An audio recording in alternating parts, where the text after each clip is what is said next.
Salve, salve, galera! Rod Brito na área, como é que tá? Tudo bom? Seja bem-vindo, seja bem-vinda ao canal do Rod Brito e a essa playlist. Playlist de formação dos Estados Nacionais Absolutistas Europeus na Idade Moderna. Essa é a terceira parte. Se você não viu as duas anteriores, dá uma olhada, dá uma conferida, porque é a sequência de qualquer forma. E essa terceira parte, essa terceira aula, a gente vai continuar analisando os casos da formação dos Estados europeus a partir do Estado espanhol.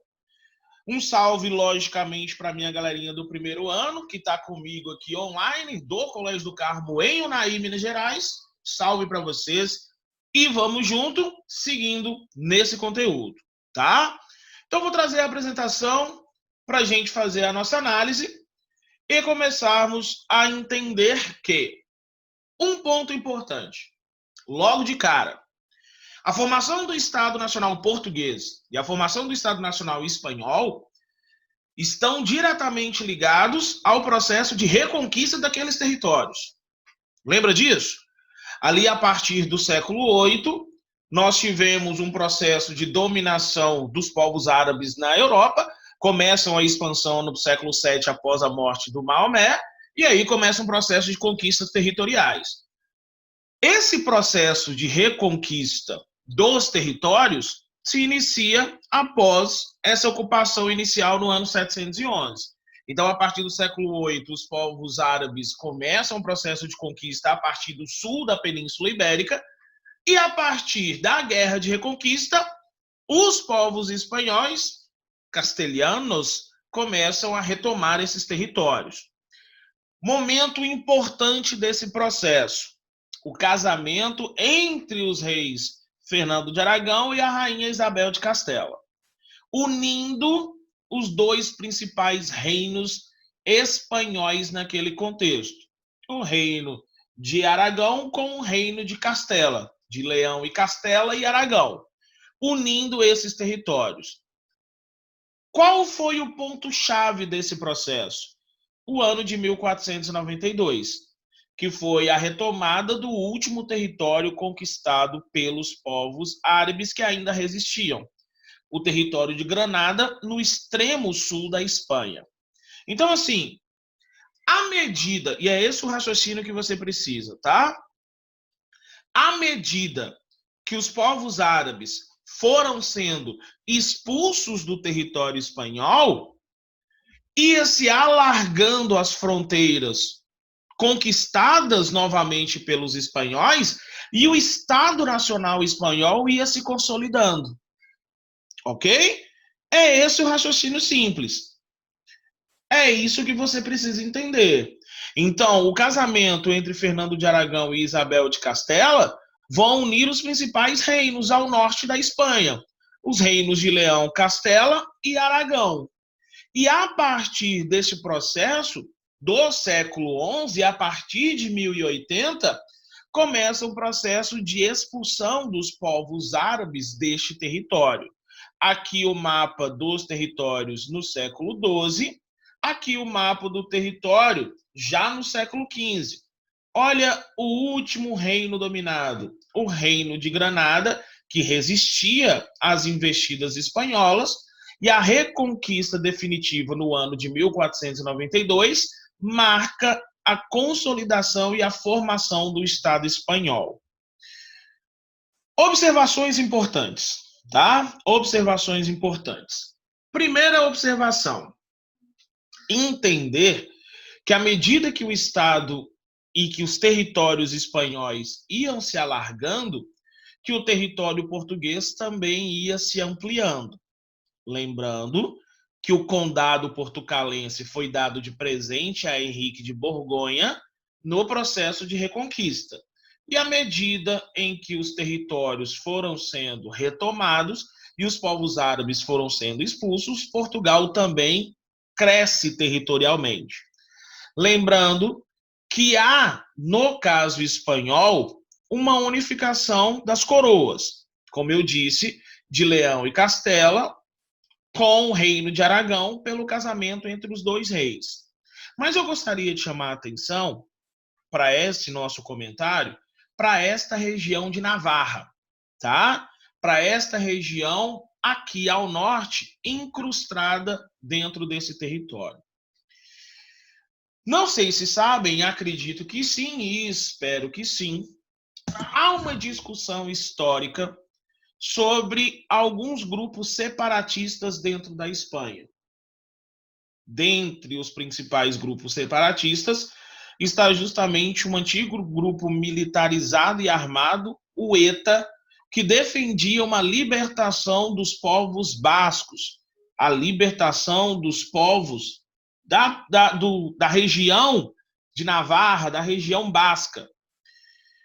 Se você se lembra, há toda uma discussão política na Espanha em relação a Barcelona, o território basco. Os bascos não concordando com a sua participação dentro da dinâmica política e territorial da Espanha. Há toda uma discussão envolvendo os catalães, né?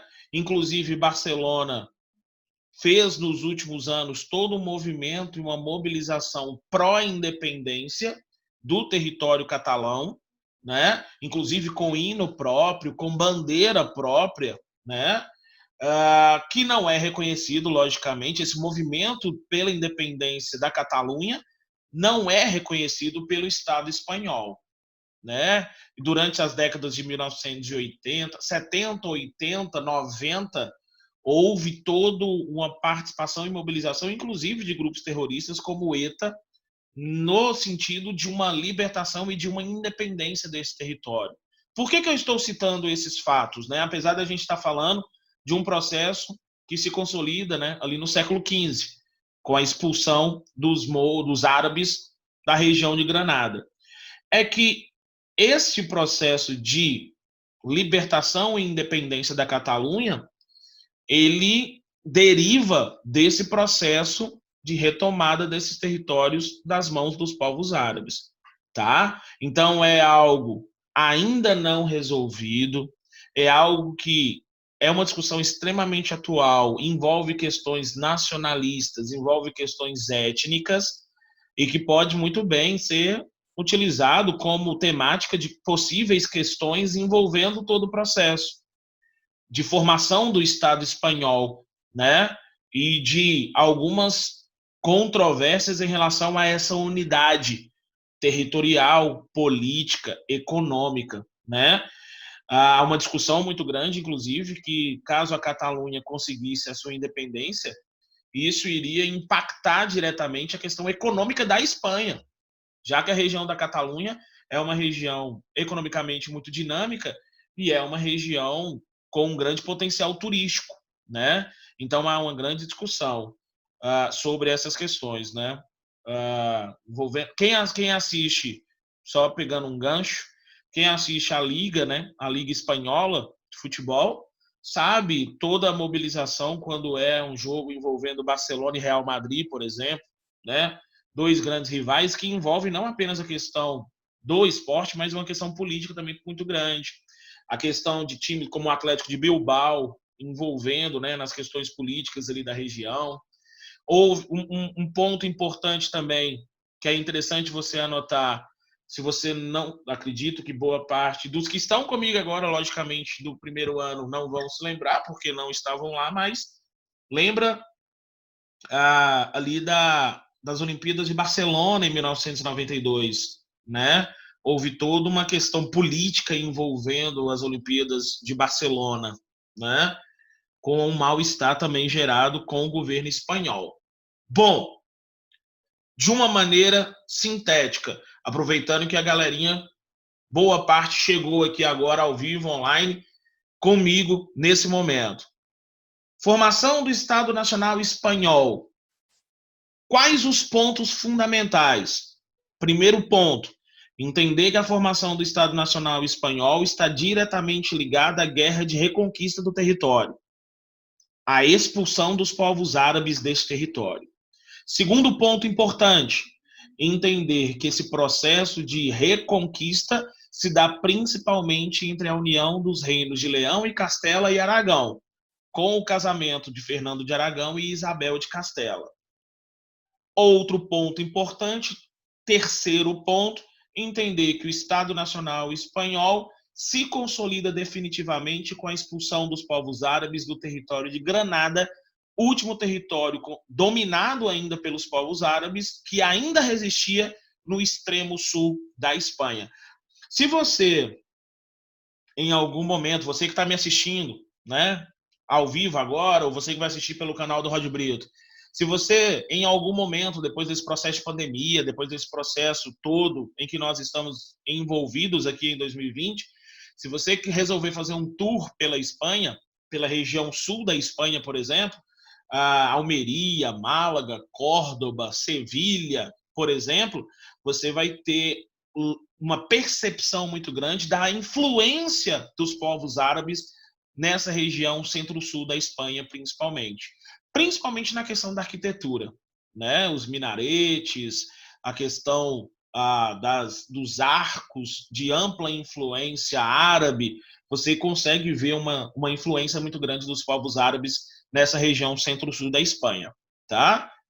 Você estiver aí sem fazer nada, depois da pandemia, se organiza e vai visitar a Espanha, beleza?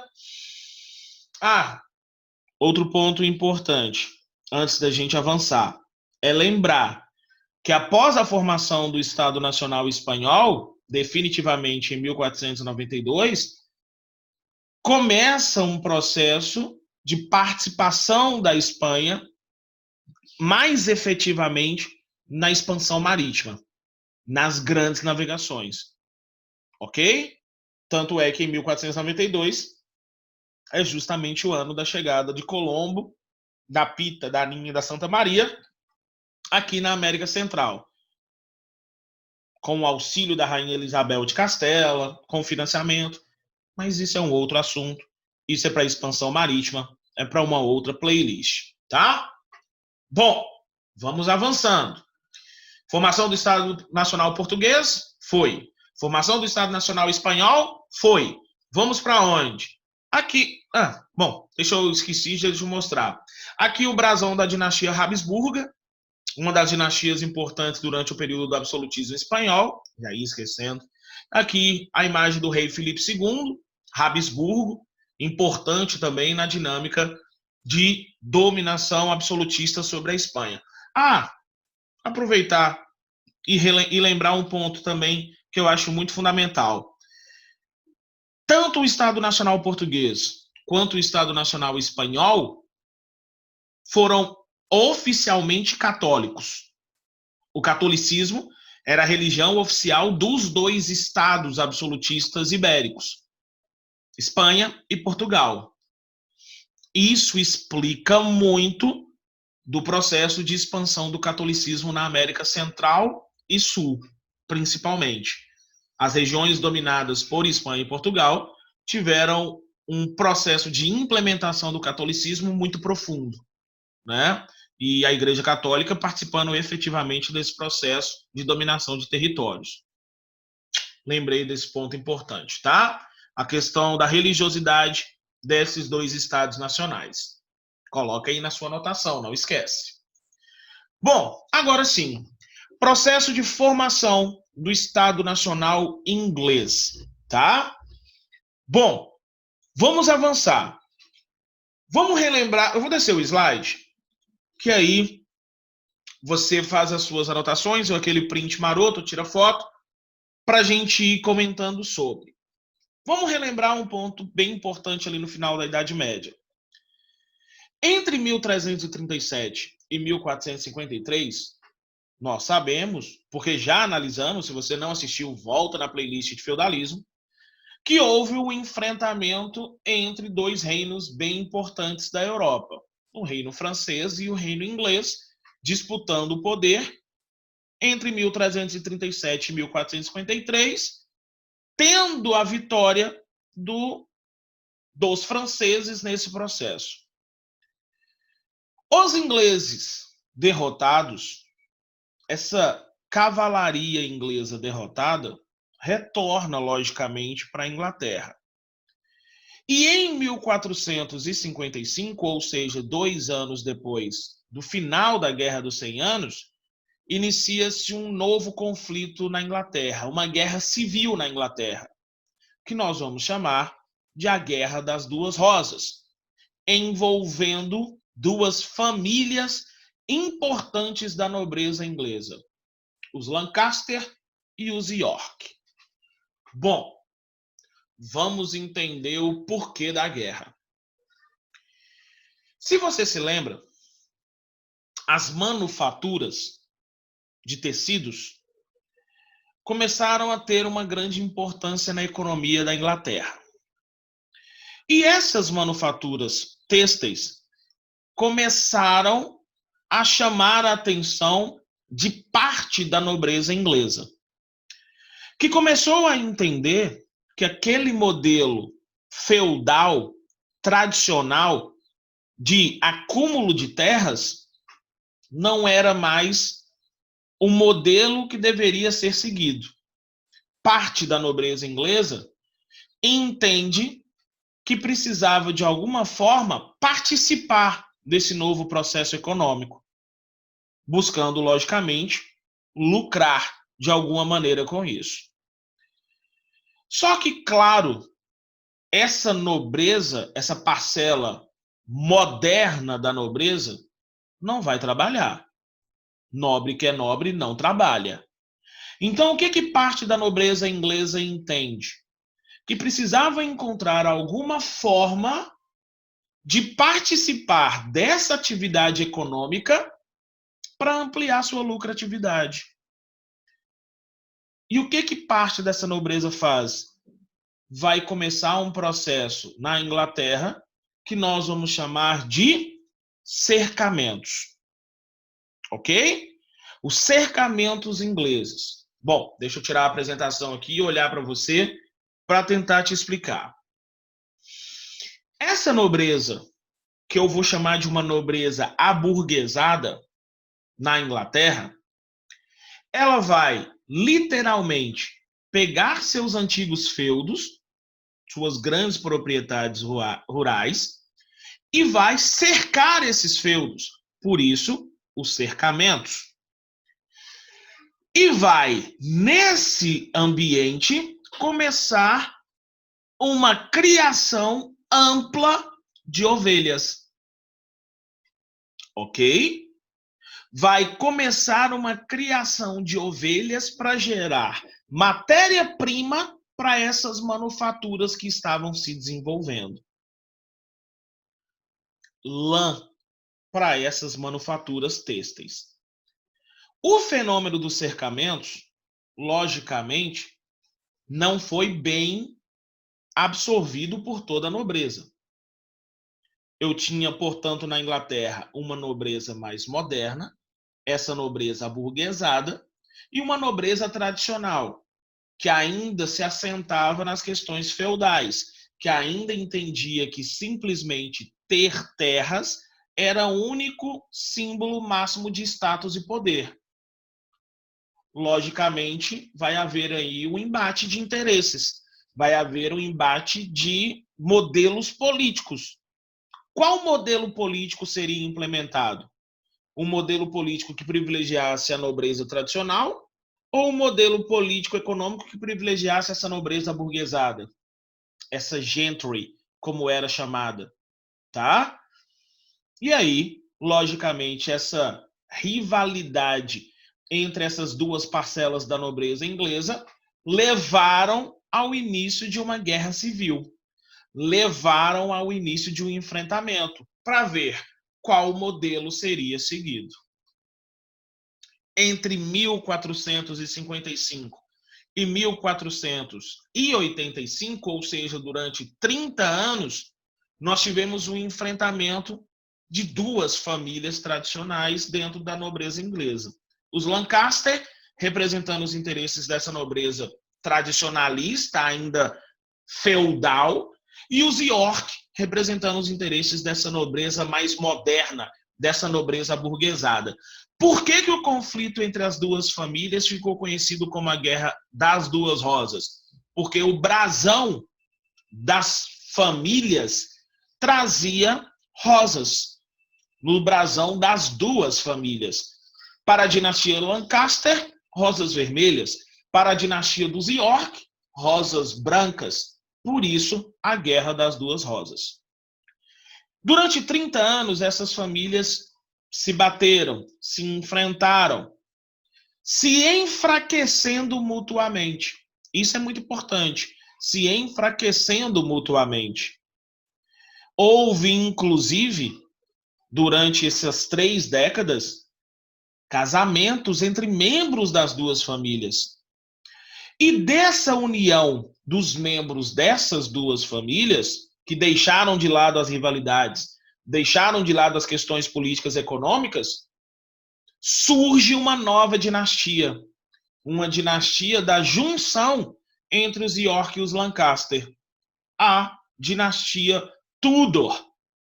E, inclusive, o brasão da família Tudor traz a junção das duas casas, né, das duas dinastias, no híbrido de uma rosa vermelha e branca. A dinastia Tudor, formada ao fim da Guerra das Duas Rosas, é responsável pela consolidação do absolutismo na Inglaterra e do Estado Nacional inglês. Queria chamar a atenção para um elemento que é fundamental para a gente entender o processo de formação do Estado Nacional inglês.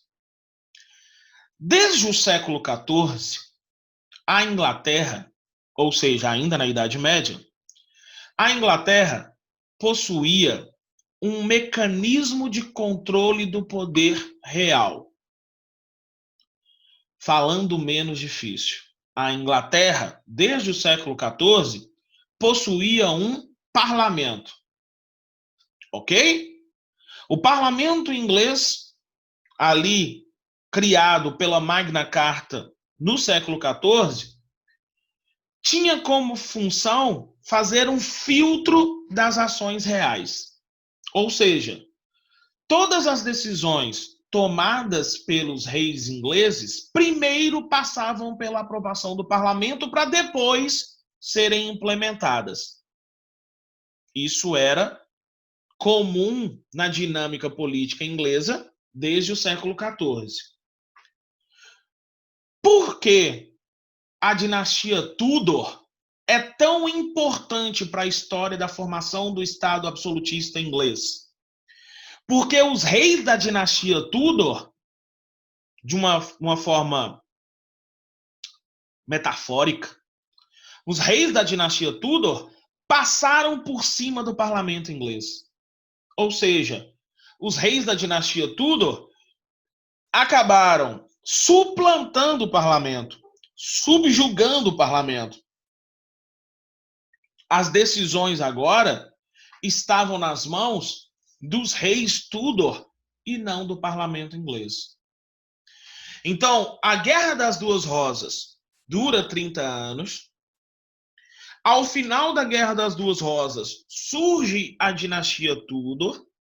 E a dinastia Tudor teve um papel muito fundamental na formação do Estado absolutista inglês, porque os reis da dinastia Tudor, Henrique VII, Henrique VIII, como está na sua tela, a rainha Elizabeth I, filha do rei Henrique VIII, como está na sua tela, exerceram seus poderes políticos de maneira absolutista, pouco se importando com o parlamento e implementando as suas vontades dentro do Estado inglês. Para a gente ter uma ideia da importância dos reis Tudor, o rei Henrique VIII, por exemplo, vai implementar a religião anglicana, quebrando o domínio da Igreja Católica dentro da Inglaterra. A rainha Elizabeth I vai ser responsável pelos saques aos galeões espanhóis do rei Filipe II, repletos de ouro, e vai confiscar esse ouro para o Estado inglês, enriquecendo o Estado inglês. Então, a formação do Estado Nacional inglês está diretamente ligado à Guerra das Duas Rosas, à formação da dinastia Tudor e o fato dos reis Tudor passarem por cima das decisões do parlamento inglês. De quando a quando dura a dinastia Tudor? A dinastia Tudor dura de 1485 até 1603. Ou seja, a dinastia Tudor dura do final da Guerra das Duas Rosas até a morte da Rainha Elizabeth I. Com a morte da Rainha Elizabeth I, sem deixar herdeiros, morre junto com ela a dinastia Tudor. E sobe ao poder na Inglaterra a dinastia dos Stuart, que acaba gerando um grande problema e gerando as revoluções inglesas. Mas isso é um outro assunto, tá? Então a dinastia Tudor, as ações dos reis Tudor estão diretamente ligadas à formação do Estado Nacional inglês naquele contexto. Ok? Bom, pessoal, então é isso. A gente fecha aqui a formação do Estado Nacional inglês, tá? Lembrando da importância da dinastia Tudor dentro desse processo de formação do Estado Nacional inglês, entre 1485 e 1603. Bom, a gente fecha com isso esse terceiro vídeo, essa terceira aula de formação do Estado Nacional absolutista europeu. Fica faltando a gente analisar para o próximo vídeo, para a próxima aula, formação do Estado Nacional francês, italiano e alemão, ok? Então, se chegou até aqui, sempre lembrando, se inscreve, deixa seu like e compartilha, ativa o sininho para mais vídeos e para as notificações e um salve para minha galerinha do primeiro ano do Carmo, que está aqui comigo online com toda a paciência de sempre. Amo vocês de coração. Tudo de bom, um salve para geral, História com Rod Brito e sem massagem, pai. Fui!